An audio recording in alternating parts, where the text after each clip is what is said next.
hai lam jong ki party bapher bathai sarkar MDA hakasngi thoding kilayatai sani ba halor ki babon ki phang ki bakta ek sarkar ki issue bhakmat e bayakran hakane kasngi ki kan thok na do ko issue khapon ko issue be dai bat khatanat boarding nolor ki wei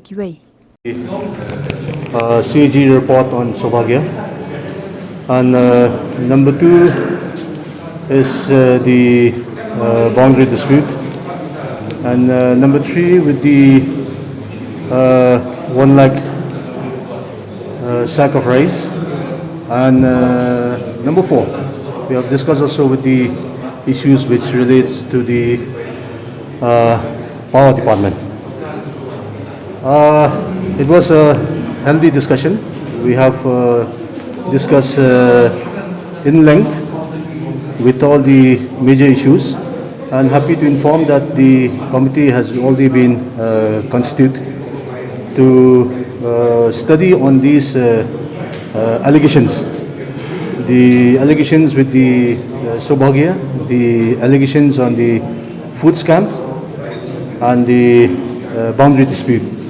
So, looking forward with the Chief Ministers is visiting tomorrow. There's a meeting with the Chief Minister of Assam to discuss further and to solve this problem once and for all.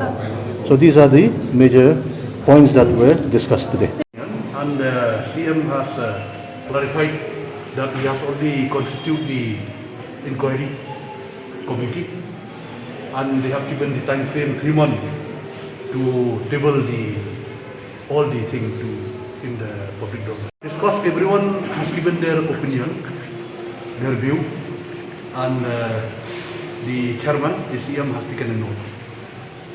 So I think he will brief to the press. That's all. Hakabadi kata kami kerani ban nomor hakabadi kata ban ya bandawa hang tu meeting kan. Ini kalau jawab anak tom semua, makam lukan ya investigation kami wen part ia terki bahasa alej makam tampol minister hakabadi bawa inisial affair lah. Ini kemudian kayak bang bang penpau kalau kata, anda bang along against mereka ni along against the principality.